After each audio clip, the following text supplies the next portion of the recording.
जय श्री जगन्नाथ। एस्ट्रोलॉजर कृष्णचंद्र नायक चैनल तरफ दर्शक बंधु मान को मोर कोटि कोटि विनम्र प्रणाम। आज एक सुंदर विषय वस्तु। आजिकल आधुनिक जुगरे विभिन्न स्थान रे विभिन्न जगार समस्त लोक मानकर गुप्त शत्रु एवं शत्रु वृद्धि होवाटा स्वाभाविक घटना हो पड़ी। कारण शत्रु माने विभिन्न प्रकार समस्या आपण पछरे रही सृष्टि करि थांती, जहाकू आपण एते सहजरे मध्य जानी पारंती नाही।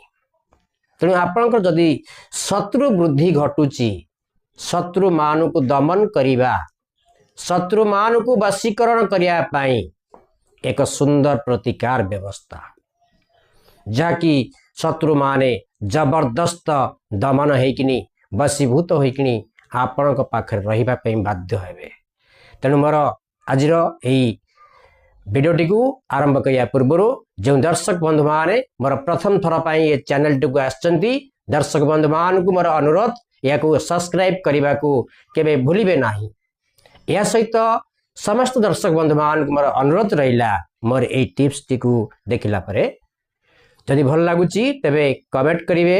कमेंट बॉक्स रे निजर मतामत निहाती लेखंतु। आपण माने केही मतामत लेखुनाती, मतामत लेखंतु एवं सब्सक्राइब करंतु, लाइक करंतु एवं अन्य मानक सहित शेयर करने को केबे भूलंतु नाही। चलंतु दर्शक बंधु, आज एई भिडियोटी एक सुंदर भिडियो आज आरंभ करिया पई जिबा। प्रथम कथा मन रखंतु, जो मानकर अत्यधिक शत्रु वृद्धि घटुचंती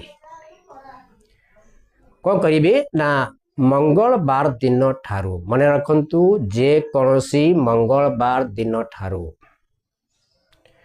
जे कोनोसी हनुमान मंदिर को जातु। हनुमान मंदिर रे आपण जीवा पूर्व शौच नित्य कर्म स्नानादि कर्म सारी नववस्त्र परिधान करतु। खंडे नववस्त्र निज कांधरे धारण करतु। जे कोनोसी हनुमान मंदिर को जाई जेकोसी मंगलवार ठारू कार्यटी को आरंभ करि पाइबे।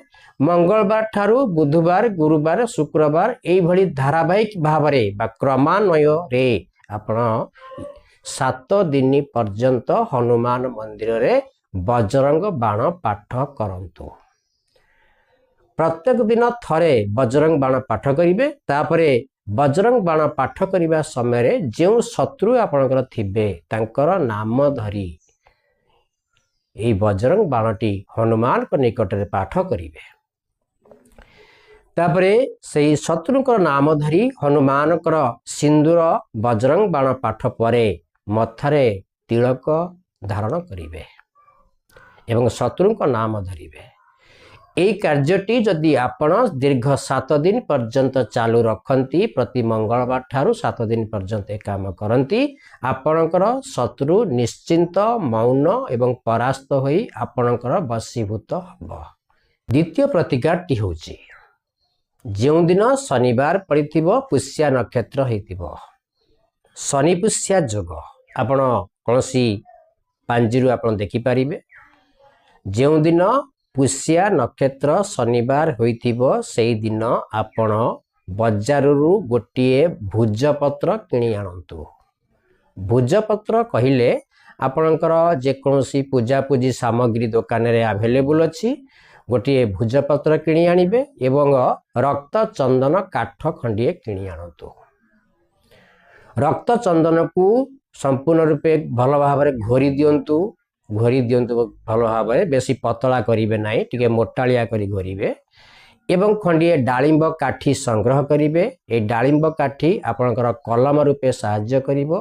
आपणकर जे शत्रु हेथिबे तांकर नामटी को सेई भुजपत्रर मध्य भाग रे डालिंब काठी द्वारा सेई रक्त चंदन घोरा काली रे तांकर नामटी को लेखिबे। किछि समय रही गला परे से कौन हबो ना पवन बाजिबा द्वारा से जो चंदन काठी जो चंदन लेखा हेतिबो शत्रुकर ना से क्रमे क्रमे पवन बाजी सुखी जीवो। तापरे एहाकू ଚାରି ଭାଙ୍ଗ କରିଦେବେ। ସେଇ ଭୁଜପତ୍ରଟିକୁ ଚାରି ଭାଙ୍ଗ କରିଦେବେ। ଗୋଟିଏ ନାଲି ସୂତା ସେଥିରେ ଗୁଡ଼େଇ ବାନ୍ଧିଦେବେ ଏବଂ ଗୋଟିଏ କାଚ ଶିଶିରେ କିଛି ମହୁ ଭର୍ତ୍ତି କରିଦେଇ ସେଇ ଯେଉଁ ଆପଣଙ୍କର ଭୁଜପତ୍ରଟି ଚାରି ଭାଙ୍ଗ ହୋଇ ନାଲି ସୂତାରେ ଭଙ୍ଗା ହେଇଛି, ଶତ୍ରୁର ନାମ ଲେଖା ହେଇଛି, ସେଥିରେ ବୁଡ଼େଇ ରଖିବେ। ଏହା କରିବା ଦ୍ୱାରା ଆପଣଙ୍କର ଶତ୍ରୁ ବଶୀଭୂତ ହୋଇଥାଏ ଏବଂ ଆପଣଙ୍କର ଶତ୍ରୁ ବିଶେଷ ଆପଣଙ୍କର କ୍ଷତି କରିପାରେ ନାହିଁ ଏବଂ ପରାସ୍ତ ହୋଇ ରହିଥାଏ। ଏହା ବହୁ ପ୍ରଭାବଶାଳୀ ଏବଂ ବହୁ ପରୀକ୍ଷିତ ପ୍ରତିକାର ବ୍ୟବସ୍ଥା। ଏହା ଆପଣ କରନ୍ତୁ, ଆପଣଙ୍କର ସଫଳତା ନିଶ୍ଚୟ ମିଳିବ। ଯଦି ମୋର ଏହି ଭିଡ଼ିଓଟି ଆପଣଙ୍କୁ ଭଲ ଲାଗିଛି ତେବେ ଏହାକୁ ସବସ୍କ୍ରାଇବ୍, ଲାଇକ୍, ସେୟାର ଏବଂ କମେଣ୍ଟ କରିବାକୁ ମୋର ଅନୁରୋଧ ରହିଲା। ଜୟ ଜଗନ୍ନାଥ।